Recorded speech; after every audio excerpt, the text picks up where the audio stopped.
¿Cuántas promesas te han hecho que no se han cumplido?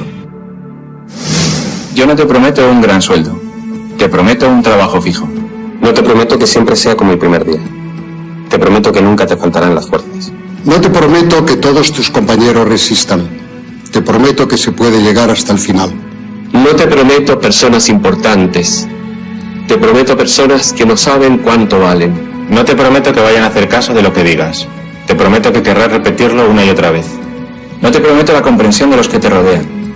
Te prometo que sabrás que has hecho lo correcto. No te prometo que te vayan a pedir ayuda. Te prometo que te necesitarán. No te prometo una decisión fácil. Te prometo que nunca te arrepentirás. No te prometo un trabajo perfecto. Te prometo formar parte de un proyecto inolvidable. No te prometo que siempre vayas a obtener resultados. Te prometo que tu trabajo dará mucho fruto. No te prometo que vayas a tener grandes lujos. Te prometo que tu riqueza será eterna. No te prometo que siempre vayas a poder ser valiente. Te prometo que tu amor será más fuerte que el mío. No te prometo que puedas acabar con el dolor, el sufrimiento y la injusticia. Te prometo que estés donde estés, llevarás esperanza. No te prometo el reconocimiento del mundo. Te prometo una palabra eficaz. No te prometo seguridades humanas. Te prometo la certeza de que has sido elegido. Y te prometo que alimentarás al mundo.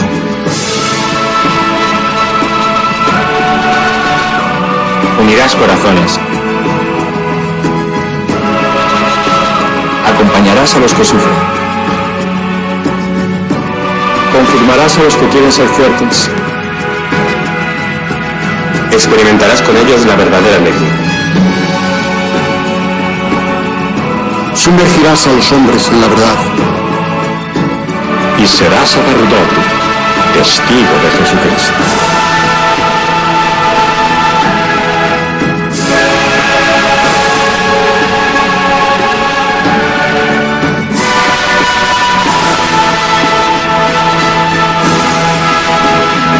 No te prometo una vida de aventuras.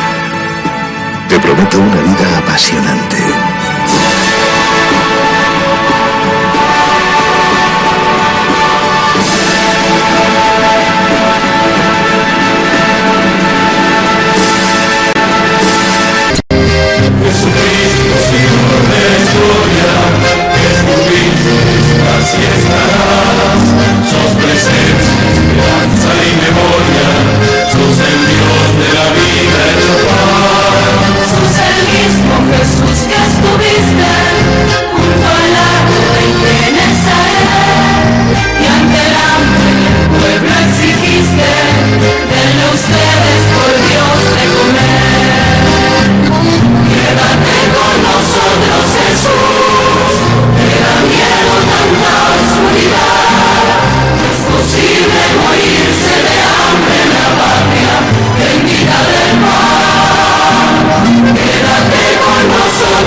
Invitamos a todos los que están en sus casas, a los que están en los hospitales, a los que están en distintos lugares de internación, que no pueden salir por enfermedad, por debilidad, a los que los cuidan, a los presos, a los monjes y a las monjas de clausura, a que espiritualmente peregrinemos para alcanzar el don de esta indulgencia del año santo 2025.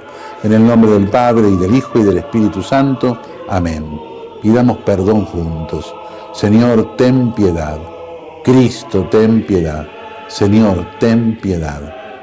Recemos el credo profesando nuestra fe en Dios en el ámbito de la Iglesia.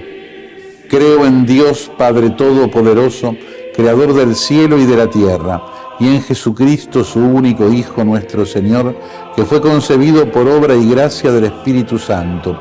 Nació de Santa María Virgen, padeció bajo el poder de Poncio Pilato, fue crucificado, muerto y sepultado, descendió a los infiernos, al tercer día resucitó de entre los muertos, subió a los cielos y está sentado a la derecha de Dios Padre Todopoderoso. Desde allí vendrá a juzgar a vivos y a muertos.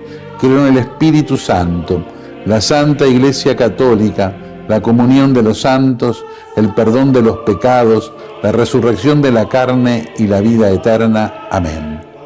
Delante de Jesús, mirando a Jesús en el sagrario, le pedimos que venga a nosotros. Señor Jesús, no puedo recibirte ahora con la hostia consagrada, pero te pido que vengas espiritualmente a mi corazón. Jesús, quiero permanecer siempre con vos. Recemos por el Papa y por las intenciones que lleva en su corazón. Padre nuestro que estás en el cielo, santificado sea tu nombre. Venga a nosotros tu reino, hágase tu voluntad en la tierra como en el cielo. Danos hoy nuestro pan de cada día. Perdona nuestras ofensas, como también nosotros perdonamos a los que nos ofenden. No nos dejes caer en la tentación y líbranos del mal. Amén. Y a la Virgen le confiamos nuestra vida, la saludamos, le pedimos que nos siga cuidando para vivir siempre en la esperanza. Y que a todos los bendiga Dios, que es Padre, Hijo y Espíritu Santo. Amén. Amén. El peor analfabeto es el analfabeto político. No oye, no habla, no participa de los acontecimientos políticos. No sabe que el costo de la vida, el precio del poroto, del pan, de la harina, del vestido, del zapato y de los remedios dependen de decisiones políticas. El analfabeto político es tan burro que se enorgullece y ensancha el pecho diciendo que odia la política. No sabe que de su ignorancia política nace la prostituta, el menor abandonado y el peor de todos los bandidos, que es el político corrupto, mequetrefe y lacayo de las empresas nacionales y multinacionales. Este es un libro militante, escrito por un periodista combatiente. Hay una gran diferencia, porque se habla de periodismo militante, y yo hablo de periodismo combatiente. El libro, ¿por qué es militante? Porque lo escribí con la razón de ser, primero, de defender a la provincia y defender el honor de todos los formoseños afuera de la provincia. Pero segundo, para repartirlo y compartirlo con los compañeros, para que lean lo que está pasando en el mundo, en Latinoamérica y aquí, sin que nos demos cuenta. Sin que nos demos cuenta, y ya voy a entrar en detalle qué es lo que está sucediendo, que el libro relata. Por eso es un libro militante, porque es para leerlo, para reflexionar y para compartirlo con los compañeros. Y escrito por un periodista combatiente, porque yo no soy independiente, porque creo que el único periodista independiente es el desocupado. Todos los periodistas dependemos económicamente de la empresa que nos paga, de la publicidad que vendemos, de las pautas. Somos dependientes, o sea que el que dice que es independiente miente, no existe el periodista, el único independiente es el desocupado. Ahora, ¿por qué periodista combatiente? Porque de eso se trata el libro, estamos en una batalla cultural, una batalla de dos modelos, el nacional y el antinacional. Y aunque parezca viejo, de patria o colonia, siguen siendo vigentes esos términos.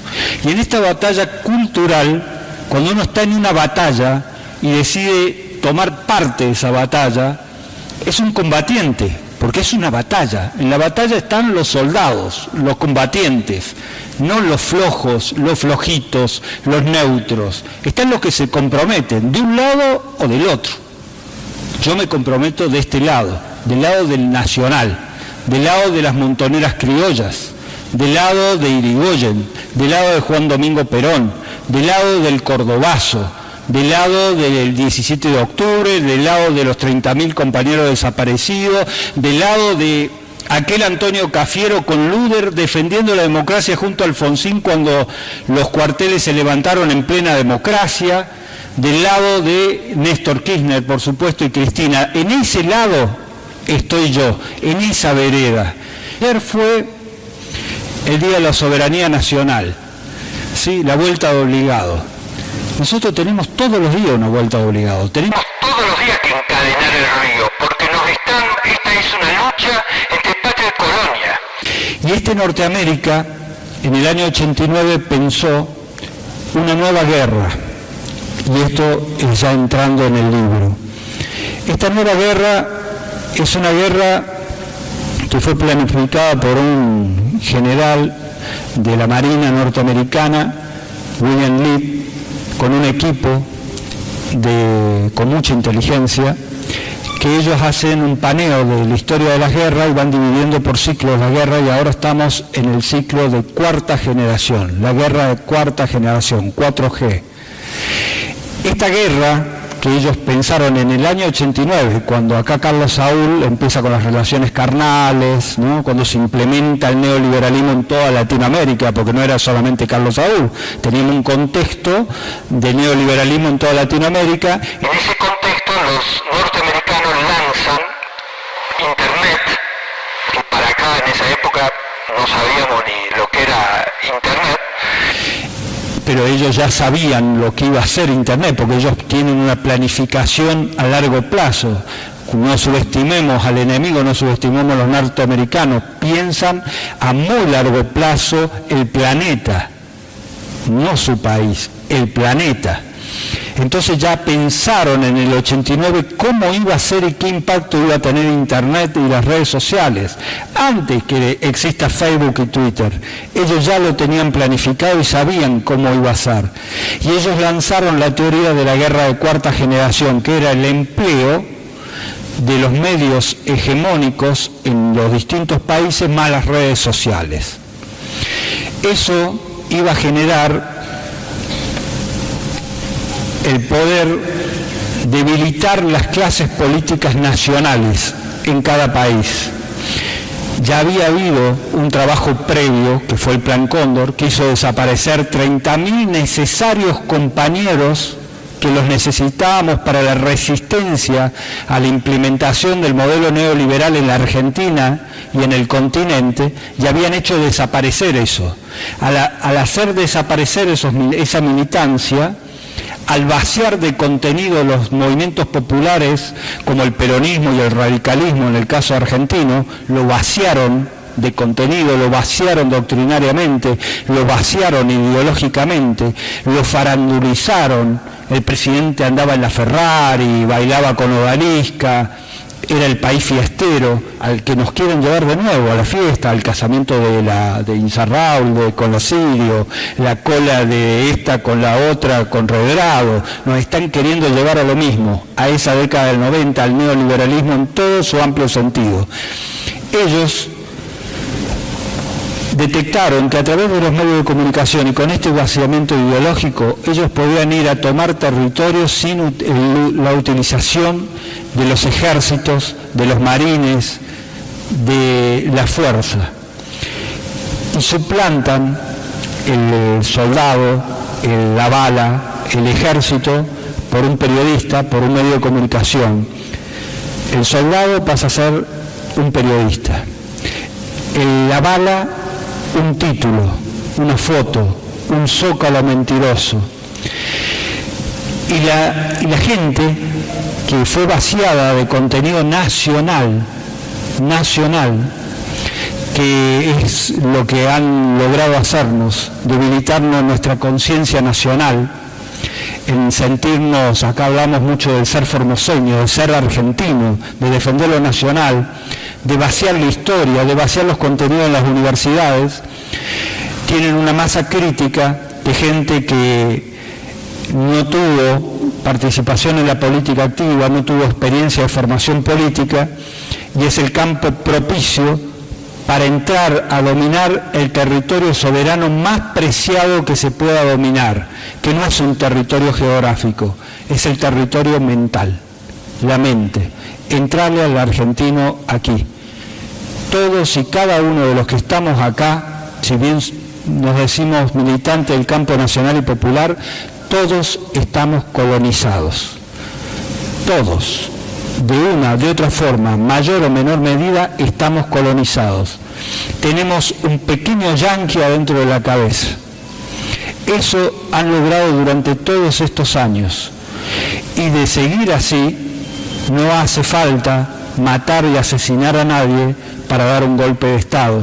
Simplemente con los medios hegemónicos generando el odio, la furia de la gente, sabiendo y pensando, porque atrás de ello hay gente que está pensando qué nos duele, dónde nos pueden tocar, qué van a hacer para herirnos, para que la sociedad reaccione cuando ellos necesitan que reaccionen, para sacarlos a la calle cuando ellos necesitan sacarlos a la calle, y siempre articulando con sectores políticos que legitiman lo que los medios de prensa en la Argentina y en Latinoamérica intentan hacer. Ellos buscan algo que Jauretche ya lo decía, asonsar al pueblo, mantenernos asonzados con el casamiento de Insaurralde, de discutir, debatir en los programas políticos y en los de Cholulaje lo mismo, ya no hay diferencia entre uno y otro. No hablar de política, no hablar de en serio quién es el enemigo, contra quién nos enfrentamos nosotros. El enemigo es este actor de cuarta de la nata Naidenov, que se presta para un operativo que tal vez no tiene ni conciencia, que está trabajando para una inteligencia superior. El enemigo es la nata. El enemigo es Mañeto. No. Ellos son simples articuladores del verdadero enemigo. El enemigo, aunque parezca viejo el término y en desuso, habría que volver a utilizarlo con mayor vigorosidad, se llama imperialismo. Es el imperio, es la embajada norteamericana, es donde planifican todo y cada una de las acciones de los medios de comunicación en la Argentina. En este libro está ahora, hay un capítulo, le voy a ir leyendo los títulos del libro, hay un capítulo que dice la nata vendiéndose en la embajada norteamericana, que comenta la hora y salida de la nata recibiendo instrucciones de la embajada norteamericana. La hora entrada y salida de Mañeto recibiendo instrucciones, ya ni hablemos de Carrió, que fue a pedir a la embajada apoyo. Ellos representan la mano de obra, lo que fueron las dictaduras, lo que fue Videla, era simplemente mano de obra de los verdaderos intereses que son los enemigos patrios. Y detrás de esos están las corporaciones. Y cuando nosotros hablamos de corporaciones, la gente no sabe qué es corporaciones. Y los periodistas, debería haber más periodistas acá, ¿no te parece? Los periodistas deberían instruirse más para explicarles a la gente quiénes son las corporaciones, que algunos, porque tenemos que explicar hasta lo obvio. Acá a mí me honra con la presencia de todos ustedes, son dirigentes políticos, cuadros con responsabilidad diaria, de manejo diario de la realidad de esta lucha que yo voy a relatar y que lo van a leer en el libro, que es diario. La lucha que ustedes dan es diario, yo simplemente hago un análisis intelectual de esta lucha, pero son ustedes los soldados que en el territorio están dando la batalla día a día en el terreno, como militantes, como dirigentes, como responsables de gobierno. Pero esta lucha también es mediática. Y es gravísima la lucha mediática, porque si no tenemos militancia en la calle, si no hay militancia en la calle para contrarrestar los títulos de Clarín, y esa militancia está preparada, formada, informada para revertir los títulos de Clarín, Clarín nos gana. Por más que tengamos militantes trabajando con banderitas de una agrupación, de otra agrupación. Si esos militantes debajo de esa banderita no están están formados ideológicamente, identifican claramente quién es el enemigo, compañeros, estamos derrotados. Tarde o temprano nos vuelven a derrotar y nos vuelven a poner, si no el año que viene será dentro de muy poco, un nuevo plan imperial en Argentina. Nos vuelven a poner un plan imperial en Argentina. Gracias a Catalino, que lo veo ahí de la etnia Com, y a los hermanos de la etnia Com. Gracias a Vizcaíno, ¿por qué digo, empiezo por Catalino? Porque ahí empezó la historia de esta batalla mediática, en Namcom. ¿Por qué digo Vizcaíno?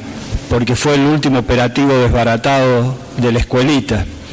Y estoy seguro que dentro de un rato más van a llegar, porque me dijeron que venían los compañeros de la primavera, pero agradecer también el esfuerzo de los compañeros del Pozo del Tigre, que viajaron hasta aquí y trajeron la salutación del intendente, porque también fueron agredidos con hambre de agua. Distintos operativos, ¿no? El genocidio Com, hambre de agua, la escuelita sin paredes. Por nombrar algunos, los que más han sobresalido en estos casi 4 años de lucha mediática. Y por supuesto, muchas gracias al señor intendente municipal que está llegando. Gracias, Nando, por estar. Yo voy a empezar, tal vez ustedes me conocen a mí, pero voy a contar algunas cositas de mi historia personal que no tuve oportunidad de contarlo. Y les voy a contar algunas anécdotas porque hoy estoy en casa, por fin estoy en casa, porque este libro lo fui presentando en distintos lados. Yo nací en una familia militante, donde desde chiquito el ambiente que se respiraba en mi casa era de militancia pura. Mi viejo peronista, en ese momento mis padres son chaqueños, fueron a Córdoba a estudiar abogacía, se recibieron allí de abogados. Mi viejo trabajaba en un banco, era bancario y militante gremial bancario, y estaba en la comisión directiva del banco y de la mesa nacional de la CGT Los Argentinos con Agustín Tosco, ¿sí? En ese momento, vamos a poner todas las cosas en su contexto, estaba la CGT con Rucci y la CGT de Agustín Tosco. Por ser de Córdoba y por la realidad cordobesa, mi padre se sumó a la CGT con Agustín Tosco, con Atilio López, que fue gobernador peronista en Córdoba, y fue uno de los organizadores del Cordobazo. En ese ambiente de asado militante, de guitarreadas militantes, de estudio y formación, porque antes las casas de los militantes eran para reunirse a leer y a discutir y a formarse, había formación de cuadros, y yo era un chico que mamaba todo eso. Entonces, en mi vida la política y el periodismo siempre fueron de la mano, y desde ahí hablo con total honestidad intelectual, porque creo que el periodismo y el periodista tiene que hablarle a la gente con total honestidad intelectual. Yo siempre escribí, hablé desde mi concepción peronista. Yo soy peronista. Y siempre dije que soy peronista. En mi Facebook pueden encontrar un artículo de prensa de los años 89, con nombre y apellido, en uno de los 2 diarios más importantes de Córdoba. En Córdoba estaba La Voz del Interior, que lo compró Clarín, y el diario Córdoba, que lo terminó destruyendo Angelos. Eran los 2 diarios cuando no existían las redes sociales, ni internet, ni nada de eso. Yo escribía con nombre y apellido, pero siempre escribí respetando al lector desde mi visión de periodista y peronista, para que sepan desde dónde yo opino. Y creo que eso es de honestidad intelectual. Cosa que hoy está en discusión y algunos lo discuten, y yo creo que no hay discusión. Los que se dicen independientes también son militantes y también tienen una identificación política que es con la antipatria. Cuando gana Menem, por supuesto, votamos al candidato del Partido Justicialista y votamos a Menem. Pero al poco tiempo de andar, yo empiezo a ver que la cosa no iba por la revolución productiva ni el salariazo, sino que iba para otro lado. Y tal vez cometí el pecado de ser sincero, de ser honesto y de escribir lo que a mí me parecía que era la traición al voto popular y la traición a la nación. Cuando nadie yo me di vuelta de un día para el otro, todos mis compañeros renovadores se habían hecho menemistas, ultramenemistas, y quedé solo. Mi viejo, que fue prácticamente el que me formó políticamente, el que me daba de leer un Jaureche, un Scalabrini Ortiz, un Hernández Arregui, ¿no? Me hacía sopa de eso y me daba de comer todas las noches para que mi intelecto esté nutrido de neuronas nacionales y populares, se había hecho menemista. Y yo tenía una contradicción en casa, le decía, pero ¿cómo? ¿Cómo con la Alzogaray? ¿Cómo con Bungibor? ¿Cómo? Eso no es peronismo. Y mi viejo decía que había que ayornarse, que eran los tiempos. Bueno, yo no estuve de acuerdo ni con mi viejo ni con el peronismo. Entonces decidí ser un peronista sin partido. Y lo escribí. Y escribir me costó la censura. Y esa censura, cuando me llama el director, que hoy es un periodista muy reconocido en Córdoba, muy famoso en Córdoba, me llama a la mesa de redacción y me dice, tenía 25, 26 años, ¿no? Me llama y me dice, vení, pibe, ¿vos lo conocés a Juan Mongo? No me acuerdo el nombre que me dio, Juan Mongo, pongamos. Le digo, no, la verdad que no, pero ¿cómo no lo vas a conocer si es el periodista, el escritor, el mejor que tenemos en Córdoba? Le digo, no lo conozco, ¿dónde escribe? En ningún lado. Y entonces, me dice, ¿sabes por qué no escribe en ningún lado? Porque escribe lo que piensa y lo que siente. Si vos no cambiás tu línea editorial, vas a ir a cubrir cuánto mide el cogote de la jirafa al zoológico o cosas así, o te vas. Y yo lo pensé y dije, ¿qué hago? Yo tenía una nena chiquita, 2 nenas chiquitas que habían nacido, vivía en alquiler, era jovencito, y decidí irme, no transar. Pero nunca pensé que el irme y no transar iba a equivaler a ser a los 20 y pico de años un cadáver en vida. Entre Angelós, en Córdoba, gobernando Angelós, y Carlos Saúl Menem, los menemistas, me mataron en vida en esa provincia que este formoseño nació porque se le cantó las pelotas nacer en Córdoba y nació allá. Y me mataron en vida, me cerraron absolutamente todas las puertas habidas y por haber, y la única que me quedó fue Ezeiza. La única alternativa que me quedó de vida fue Ezeiza, porque la mafia del Partido Único Cordobés, que es una mezcla de la Sota con el radicalismo, estuvo un solo partido único, me cerró las puertas en Córdoba a los 20 y pico de años y me mató. No existían las redes sociales, no existía Facebook ni Twitter para decir, me censuraron, pasó esto, no le pude avisar a nuestra gente, a nuestros compañeros. Yo tenía un trabajo social militante muy importante en una villa de Córdoba, construimos durante 15 años viviendas en Córdoba. Pueden ver los videos en YouTube, algunos lo han utilizado para ridiculizarme, porque Clarín, ya les voy a contar todo lo que me hizo Clarín, que no sale en el libro, pero que se los voy a contar a ustedes, porque la mafia de Clarín es fuerte.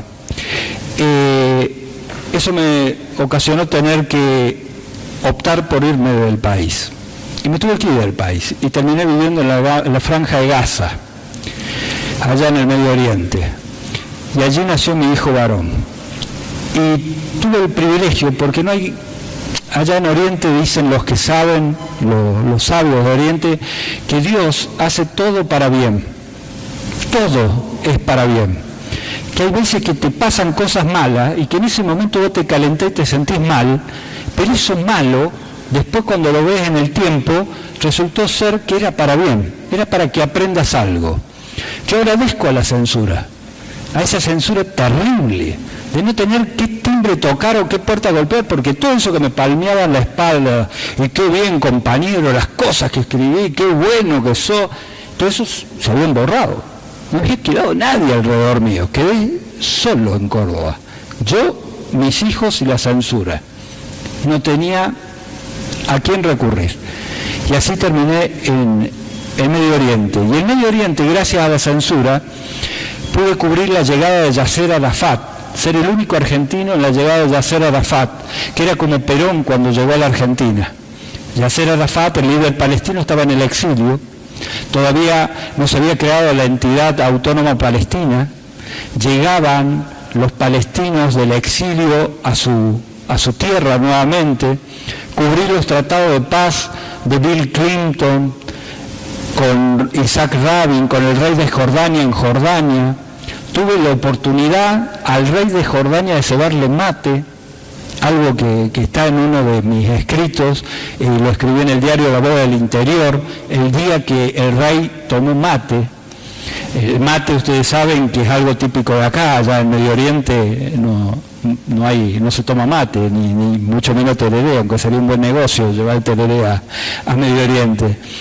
Pero tuve la oportunidad, gracias a la censura, de conocer otras experiencias y ver al mundo desde aquel oriente, ver el mundo desde aquella realidad, ver cómo se comporta Estados Unidos allá. Porque Estados Unidos, por ejemplo, con Israel, se comporta de otra forma muy distinta. Después la segunda vez que me censuraron fue acá en Formosa, y fue por adherir al kirchnerismo, en una radio acá en Formosa, porque la línea editorial cambió y el telegrama así no se hizo esperar y quedé censurado. De esa tradición de una familia militante vengo y provengo, y esos nutrientes los recibí en mi casa, y esas experiencias tanto en Medio Oriente como después en España, donde gracias a un jesuita con el cual trabajé, que era el director del Instituto Bíblico Jesuítico de Tierra Santa, fui a trabajar en ayuda humanitaria. En la década de los 90 había guerras de hambre y hambruna en África, y ayudé a ingresar a inmigrantes africanos a la Comunidad Económica Europea. Me permitió conocer otras realidades y otras visiones y poder ampliar mi horizonte intelectual y ver y comprender al otro. Especialmente me conmovió la de los palestinos, porque ellos esperaban que con Yasser Arafat llegase la solución a Palestina. Estaban esperanzados. La esperanza duró un par de meses.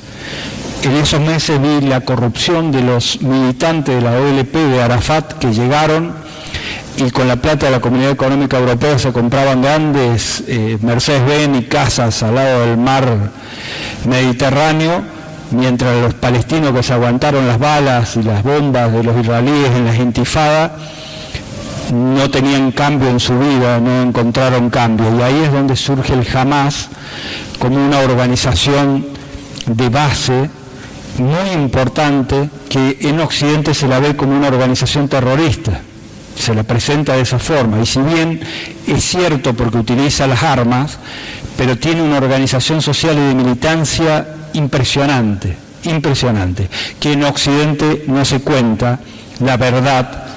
Y ahí aprendí a ver cómo las agencias noticiosas internacionales influyen en las prensas de nuestros países. Nosotros, cuando abrimos el diario de la mañana, por decir un diario local, y que todavía se puede leer, porque hay otros que directamente no se puede leer, y vemos la parte de noticia internacional, esa parte de noticia internacional, ¿quién elige qué noticia es importante y qué noticia no es importante? Acá hay un filtro, hay un director que dice esta noticia, esta no, pero antes pasó por una agencia, y todas las agencias de noticias están casi todas cooptadas por el imperio norteamericano. Y por lo tanto, al mundo occidental se le cuenta lo que Norteamérica quiere que sepamos. Saludos, soy Juan Carlos Monedero y esta es mi columna para, sin embargo, de esta semana, que se llama Mandani y los piratas de la generación Z.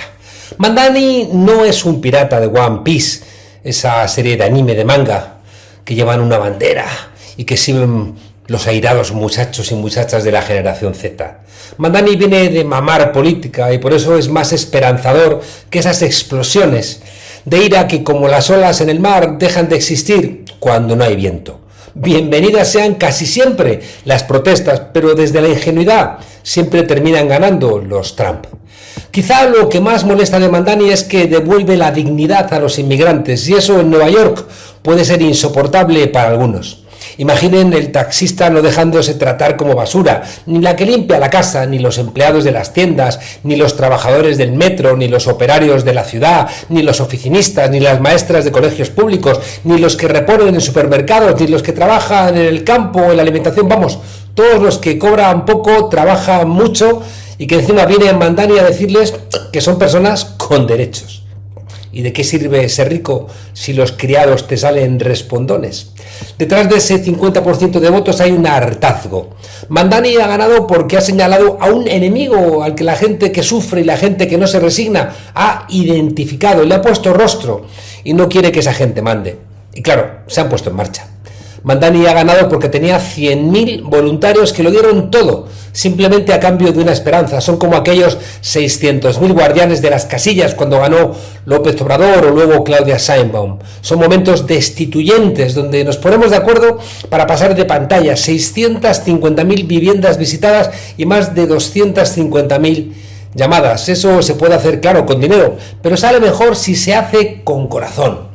Luego, es verdad, todo se complica, pero ese momento es de los que se quedan grabados en las biografías de los que alguna vez han luchado. Y nos habla también de muchas cosas. Sigan la pista a los voluntarios de un partido y podrán tomarle el pulso a la propia vitalidad de la política. Trump empieza muy pronto a cerrar el ciclo y es normal que pierda apoyos. No ha cumplido ninguna promesa, todo está peor y amenaza con estropearse aún más. En Argentina, frente a Milei, el peronismo no ha sabido articular una alternativa. En Nueva York nos dan pistas sobre qué hacer. No nos cansamos de decir que todo lo que los nazis hicieron en Nigeria a los negros por negros, luego lo hicieron en Alemania a alemanes por judíos, gitanos, comunistas, socialistas. Todo lo que Trump hace fuera con argumentos como la lucha contra la droga, la defensa de la democracia, el amparo de la libertad, la defensa de los valores occidentales, lo terminará haciendo en casa contra norteamericanos y con los mismos argumentos. No es verdad que Mamdani sea un radical. Quiere gobernar, no dar mítines, y quiere solventar las cosas que hacen que la vida de la gente funcione mejor. El metro, el agua, el alcantarillado, el aire de la ciudad, el empleo, la vivienda, la calefacción. Su verdadera condición es de reformista revolucionario y rebelde. Va lejos, pero cruza el río tanteando las piedras. Y lo más importante, contando con la gente, no solo con el voto. Mamdani emociona a la triste Europa, como pasó ayer con el zapatismo, porque Syriza, Podemos, el Bloco de Esquerda en Portugal o la France Insoumise de Mélenchon no pudieron cumplir sus promesas. Hemos renunciado a tanto que lo que es un mero sentido común para que nuestras sociedades no revienten, que alguien simplemente diga que no va a dejar que destripen a los de abajo, le hace un radical de izquierdas. Pero en Estados Unidos apenas hay radicales de izquierda, no hay que exagerar. A Estados Unidos le faltan por lo menos 20 años, una generación entera para empezar a hablar en serio de socialismo. Estamos viendo que en YouTube están borrando todos los videos con la masacre de Israel en Gaza. Como en la obra de George Orwell, 1984, lo que se oculta no existe. Pero eso es complicado hacerlo en el día a día de la gente. Matarte es fácil, pero explotarte y humillarte todos los días genera malestar social. Y la gente, pues como hemos visto, termina votando a Mamdani. En cualquier caso, no se han dado con chiquitas el recién electo alcalde de Nueva York al decirle a Trump que es un bravucón y que la mejor manera de que deje de amenazar a todo el mundo es desmantelando las condiciones que le permitieron acumular tanto poder. Repito, desmantelar las condiciones que le permitieron acumular tanto poder. No se trata de ir solamente al final del proceso, sino que ir a las raíces suele ser siempre lo que permite soluciones radicales. Un muchacho de 34 años nacido en Uganda. ¿Dónde chingadas está Uganda? Se preguntan en el equipo de Trump, buscando en el mapa. Y encima musulmán, un inmigrante. ¿Pero esto qué va a ser?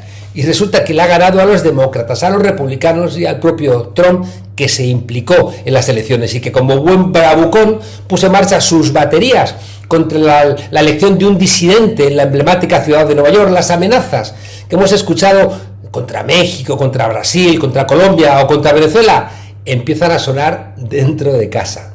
Si el candidato comunista Zoran Mandani gana las elecciones para alcalde de la ciudad de Nueva York, amenazó Trump, es muy poco probable que contribuya con fondos federales, aparte del mínimo requerido, a mi amada primera casa. No quiero enviar como presidente dinero bueno después de lo malo.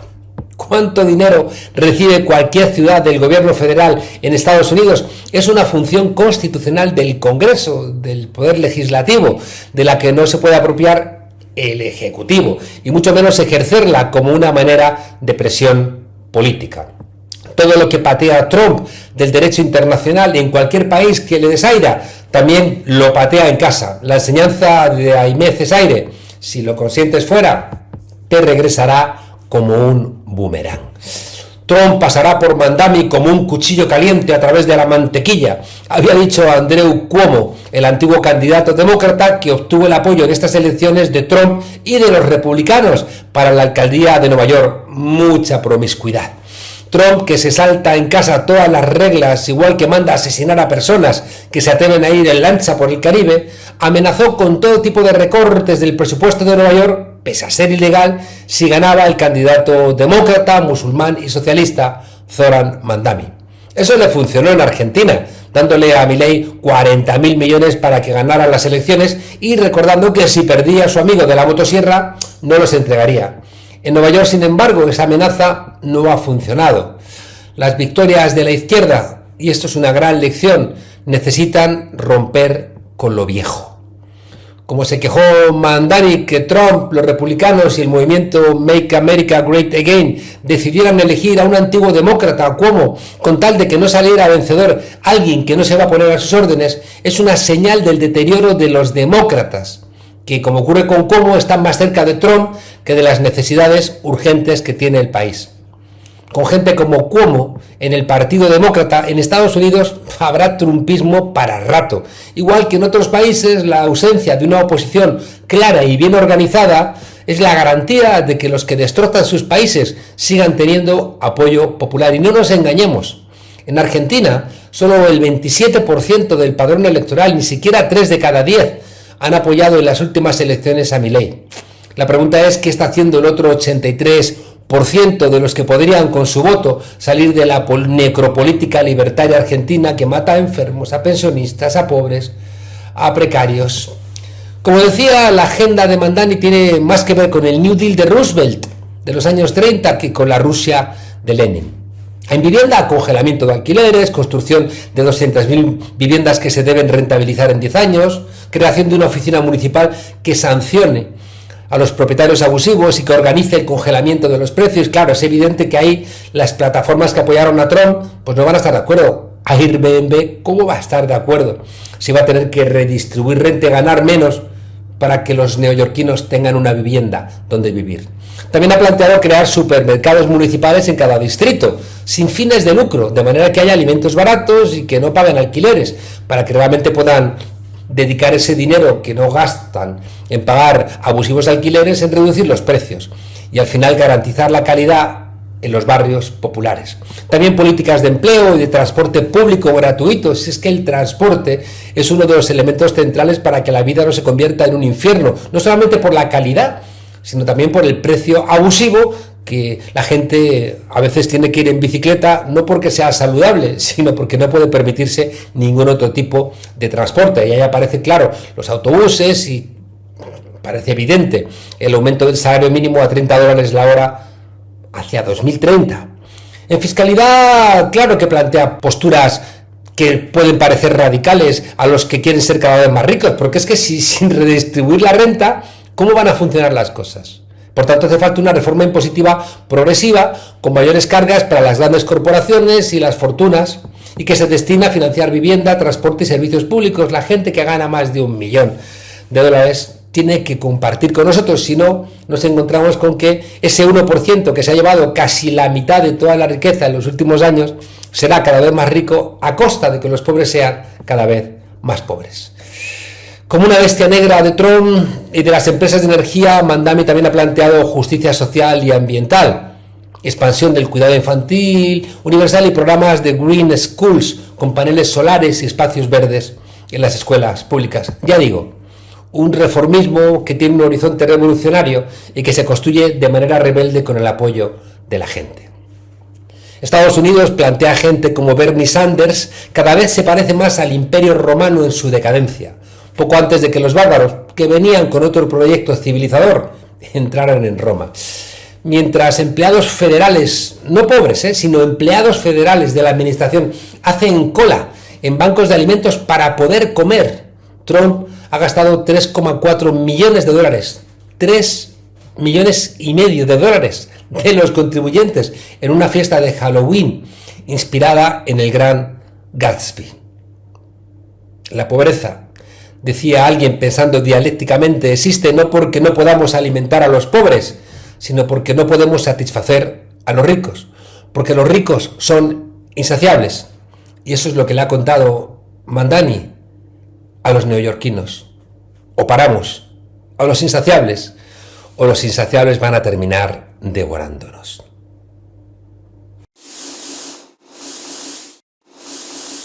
Columnas de humo que alcanzaban el cielo, helicópteros que las atravesaban, barricadas en las calles y drones que filmaban todo.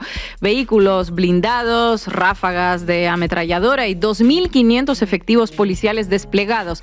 El resultado, 134 asesinatos y la estructura del narco en Brasil intacta. Hoy hablaremos de lo que pasó estos días en Río de Janeiro. Los peces gordos no habitan en Alemão ni en Peña, las favelas de Río de Janeiro, que padecieran estas escenas de violencia extrema. Los peces gordos en Brasil y en todo el mundo andan en autos blindados y habitan mansiones de lujo en barrios privados. Si no se trató de una operación antidrogas, ¿qué fue lo que vimos en Río? ¿Habrá sido fabricar el caos para vender el orden? ¿Y quién puede estar más interesado en fabricar el caos que aquel que cree que lo que tiene para ofrecer es el orden? Reinaldo Aragón es un analista y periodista brasileño especializado en geopolítica y guerra híbrida. Días atrás publicó un artículo que tituló La farsa del narcoterrorismo, cómo Río se convirtió en un laboratorio de guerra híbrida contra Brasil. En ese artículo que recomendamos su lectura, Aragón dice que lo que aconteció en Río de Janeiro no fue solo una operación policial, fue un ensayo de guerra híbrida testeado en escala real, con todos los elementos clásicos de una operación de guerra psicológica moderna: espectáculo mediático, pánico social, manipulación discursiva y alineamiento automático con el vocabulario proveniente de Washington. La guerra híbrida, a diferencia de la guerra clásica, necesita de la imagen. El objetivo no son los cuerpos enemigos, el objetivo y el campo de batalla son nuestros cerebros y nuestras ideas. Por eso tiene que ser televisado y por eso son necesarias las imágenes con capacidad de viralizarse. El fusil y la cámara que lo graba son partes de un mismo dispositivo en el fondo. La imagen debe generar miedo y el miedo es el motor para el consentimiento. ¿Qué es lo que debemos consentir nosotros? El mercader que generó planificadamente el caos ahora aparece para vendernos el orden. El mercader necesita consentimiento para el orden que quiere imponer. El nombre del mercader en cuestión es Cláudio Castro, gobernador de Río de Janeiro. Fue electo por el Partido Social Cristiano, pero luego se integró al Partido Liberal, el mismo al que pertenece Jair Bolsonaro. La ultraderecha bolsonarista genera las condiciones para que haya caos y luego levanta la mano para solucionarlo. Claudio Castro fue el encargado de aportar la palabra clave: narcoterrorismo. Lo que existe en Río de Janeiro, así como en tantas otras ciudades, incluyendo las de Estados Unidos, es el crimen organizado. Bandas que se dedican a actividades criminales. Son un problema y son peligrosas, es cierto. Pero cuando alguien dice narcoterrorismo, está diciendo otra cosa. Un joven pobre con un arma en la mano puede ser un peligro para quien se lo cruce, pero no es una amenaza continental, ni mucho menos pone en jaque la seguridad nacional de Estados Unidos. Cuando a ese joven se lo llama narcoterrorista, lo que se devela es la intención que tiene el que usa esa palabra. ¿Y cuál es esa intención? Sumarse a la agenda que impulsa a Estados Unidos para América Latina. Claudio Castro, gobernador de Río de Janeiro, levanta la mano para ganarse los favores de la Casa Blanca. Desde su asunción, Donald Trump puso al narcotráfico en el centro de la relación entre Estados Unidos y América Latina. Primero fue la amenaza de bombardear laboratorios de producción de drogas en territorio mexicano. Luego vino la inclusión de los cárteles en la lista de organizaciones terroristas. Un tercer paso fue incluir a Nicolás Maduro como jefe de un cártel imaginario, los Soles. Días atrás, la sortija cayó en manos de Gustavo Petro. Para la imaginación de Trump, el presidente de Colombia alienta el narcotráfico. Al mismo tiempo, supuestas lanchas de las que nada se sabe son bombardeadas en el Mar Caribe y se realizan ejecuciones extrajudiciales. Ahora le tocó a Brasil. El bolsonarismo alineado a Trump realiza esa operación de guerra psicológica con el objetivo de debilitar y desestabilizar al gobierno de Lula. Un caso podría ser casualidad. Cuando el mismo patrón se repite una y otra vez, estamos hablando ya de una estrategia. El narcotráfico es para el gobierno de Trump un elemento central de su geopolítica latinoamericana. El narcotráfico es un instrumento para arrojar en la cara de los gobiernos que no se pliegan a los mandatos de la Casa Blanca. Y visto así, podemos entender cómo las piezas ocupan su lugar. Para la estrategia de Estados Unidos, el narcotráfico no es un problema, sino un activo, una herramienta que se utiliza para acorralar a los gobiernos díscolos y someter a los países. Lo peor que pudiera ocurrir para esa estrategia es que no hubiera narcotráfico. Estados Unidos se quedaría sin esa herramienta para la dominación continental. Javier Milei en Argentina, Daniel Noboa en Ecuador tienen vínculos con el narcotráfico e impulsan cambios jurídicos que favorecen su avance. Sin embargo, cuentan con un apoyo bastante firme por parte de Estados Unidos, se sabe. ¿Qué lógica rige los actos por detrás de las apariencias? Cuando las estructuras del narcotráfico permean en los países, ocupan territorios y se infiltran en las instituciones, debilitan a los estados nacionales. Si el día de mañana en Argentina y en Ecuador ganan gobiernos que no se pliegan a la Casa Blanca, el narcotráfico será un activo en manos de Estados Unidos en pos de atacar a esos gobiernos, de la misma manera que ahora pues lo hacen en México, en Brasil, en Colombia y en Venezuela. Desde la asunción de Trump, las relaciones entre América Latina y Estados Unidos entraron en una nueva etapa más peligrosa, más violenta. En el marco de la competencia estratégica con China, Latinoamérica es para la Casa Blanca el territorio natural sobre el cual replegarse y una variable de ajuste para competir con Pekín. Y en esa geoestrategia, Latinoamérica cumple dos funciones.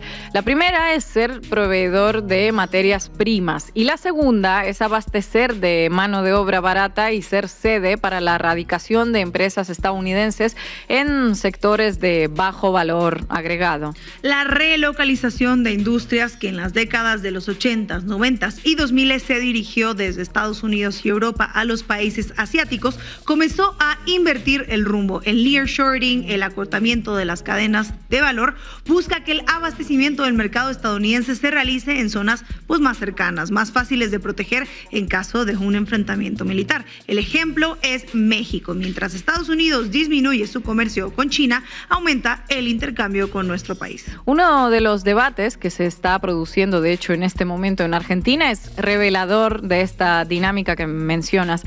Javier Milei está impulsando una reforma laboral que recorta derechos a los trabajadores. ¿Y quiénes están interesados en esa reforma? Los trabajadores, ya les digo que seguro que no.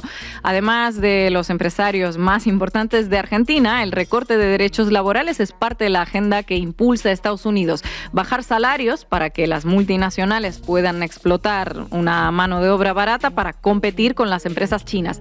Los medios de comunicación comerciales grandes nos presentan cada hecho descontextualizado como si no tuviera relación alguna con las otras cosas que van ocurriendo. Imponer aranceles, asesinar un alcalde en México, realizar una operación de guerra psicológica en Río de Janeiro, desplegar destructores en el Mar Caribe o impulsar una reforma laboral pueden ser piezas en un mismo guión. Pensémoslo así. En tiempos de guerra híbrida mundial, nada es lo que parece en realidad. Para comprender la geopolítica del siglo XXI hay que bucear por debajo de las apariencias y encontrar el hilo conductor que le da cierto sentido a lo que ocurre. Gracias, compañeros. Chateando con uno que estuvo en la gala de El Colón, en la gala de Jamie Dimon, el CEO de JP Morgan.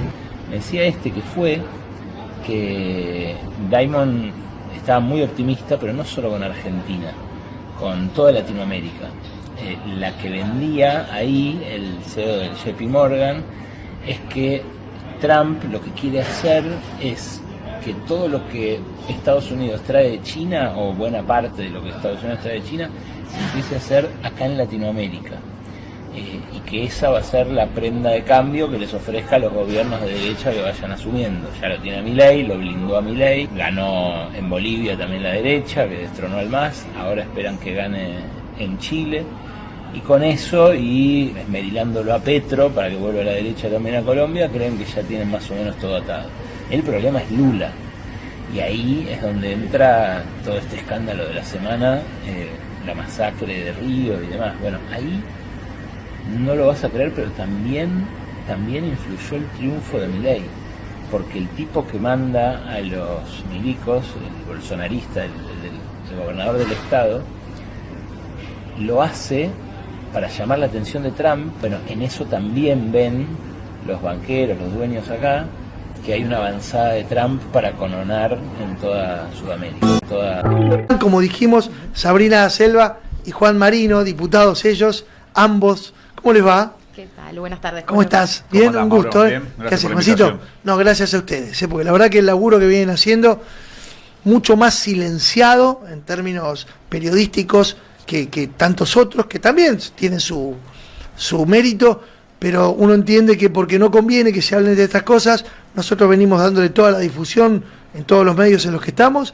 Ustedes integran la comisión investigadora en la causa Libra, y esta semana, la verdad que lo que pudieron exponer fue verdaderamente muy contundente.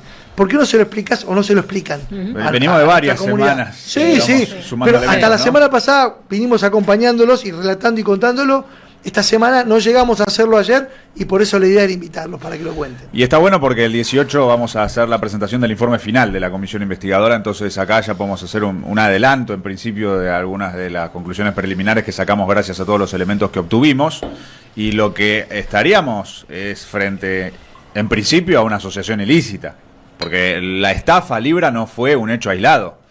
Acá había un grupo que se había organizado para llevar adelante varias acciones, donde estaban principalmente Javier Milei con su amigo y socio de hace muchos años, Mauricio Novelli, con Terrone Godoy, que a su vez era socio de Novelli, y que bueno, evidentemente, y de acuerdo a todos los elementos que recabamos a través del trabajo de la comisión, habían decidido llevar adelante un modus operandi sistemático para monetizar la imagen de Javier Milei.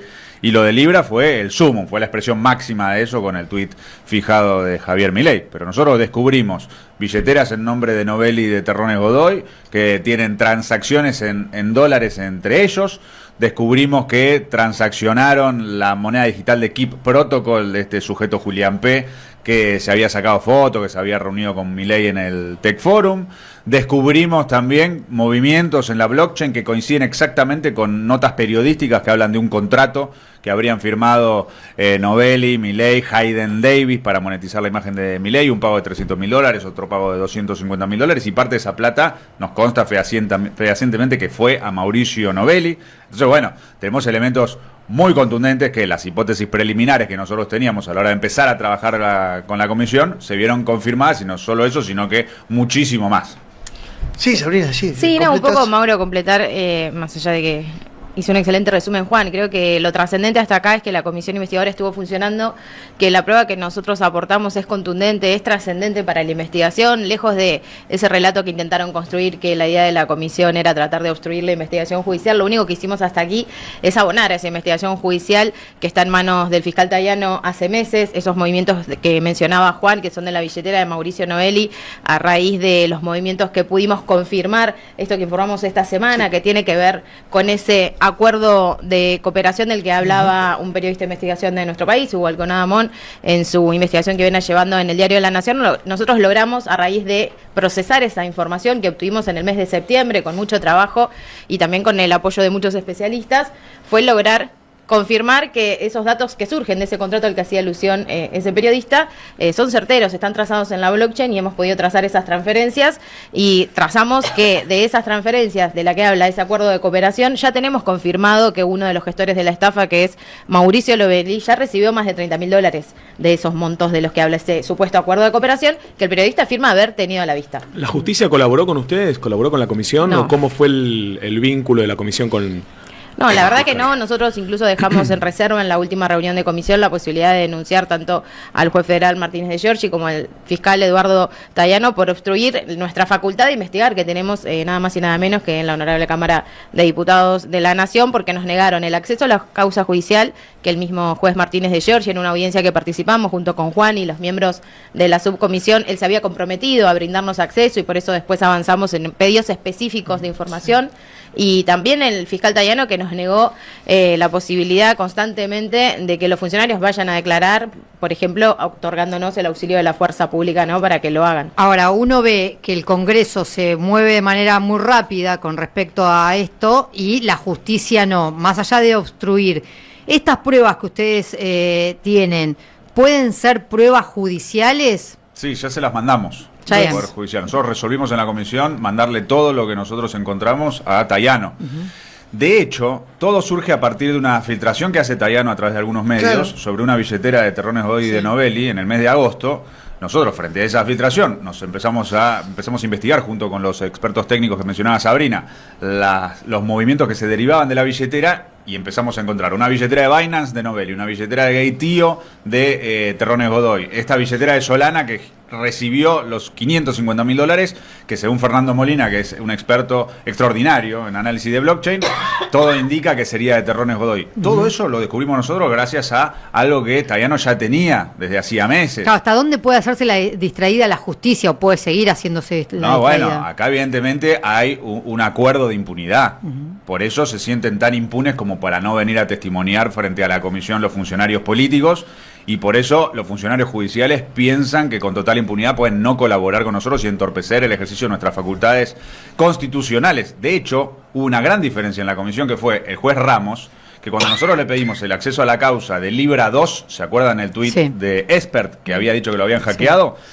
Ramos nos mandó la causa. Ramos dijo, es una comisión del Congreso, corresponde que tengan acceso a la causa para poder llevar adelante sus tareas constitucionales, y nos manda la información, a diferencia de Martínez de Giorgi, a diferencia de Tayano. Por eso es muy importante lo que vamos a hacer. Tribunal de Disciplina denuncia a Tayano, Consejo de la Magistratura denuncia a Martínez de Giorgi, porque ellos no pueden entorpecer el trabajo de una comisión del Congreso. Te pregunto por los niveles de involucramiento político, porque hasta ahora ustedes lo mencionaron, y está bien mencionado, a Novelli, a Terrones Godoy y a Javier Milei. ¿Qué otros integrantes del círculo áulico de Milei están involucrados o aparecen en alguna de las líneas de responsabilidad de esta estafa? Bueno, Karina Milei fue quien le abrió la puerta de la Casa Rosada a los gestores de la estafa, fue quien habilitó las audiencias, constan audiencias en el registro de audiencias, e incluso algunas que no estaban registradas en ese registro, pero que surgieron luego de pedidos de acceso a la información pública. Y también fue Karina Milei quien fue denunciada por el mismo Hayden Davis de unos chats que se filtraron entre empresarios, ni bien surgió la estafa Libra. La del Níger, la que decía Níger. Exacto, que decía yo que le pago yo y le él pago dice lo que quiere. Y él hace lo que yo quiero. Entonces, y hasta acá nadie nos explicó, ni salió a desmentir esas acusaciones, ni salió a defenderse, conociendo al presidente de la Nación en su forma de manejarse. Nos llama muchísimo la atención que ni siquiera públicamente lo denunció a este ciudadano estadounidense Hayden Davis, y cuando uno va trazando la cronología de los hechos y va sumando cada vez más elementos que demostrarían y consolidarían cada vez con más contundencia este vínculo también de Javier Milei con Hayden Davis, uno empieza a sospechar o a entender por qué que hasta aquí no lo han denunciado. Después hay otros funcionarios como Sergio Morales, el ex asesor de la Comisión Nacional de Valores, que también habría firmado este acuerdo de cooperación en representación del presidente Javier Milei, que nosotros también citamos a la comisión a declarar y que no apareció ninguno. No apareció nadie. ¿Se puede rastrear alguna billetera virtual? Porque muchos habló, viste, que tenían Martín Menem, Expert. ¿Hay algún funcionario, alguna persona cercana que tenga billetera virtual y que esté involucrado en esto? Nosotros hicimos un exhorto a varias exchanges para que nos dijeran si tenían billeteras esos funcionarios, incluyendo a Martín Menem, que vos mencionás. La mayoría nos responden que en virtud de cuestiones sobre la protección de datos personales de personas políticamente expuestas no nos pueden responder. Entonces, no tenemos acceso a la información certera acerca de si ellos en particular tienen billeteras que hayan participado o no del operatorio. Claro. Exactamente. Pero bueno, al mismo tiempo, lo que sí nos consta es que cuando Kip lanza su moneda digital en diciembre, Kip le paga a Terrones Godoy con moneda Kip. Terrones Godoy vende esa moneda Kip y recibe dólares. De esos dólares él le manda casi 60.000 a Novelli, Acordémonos que ellos, que surgió en todos lados, que ellos cobraban alrededor de $50.000 la foto con Milei, un monto mayor la reunión con Milei. Bueno, Julián P. tuvo reunión y foto con Milei, que es el titular de KIP. Después le garpa a Terranova y le gira esa plata a Novelio. Todo coincide con el modus operandi. Lo de Hayden Davis es un monto mayor. Claro, pero además esa parte de la investigación que nosotros mostramos algunas partecitas acá, también habla de la existencia de un ámbito en donde estas personas transformaban el cripto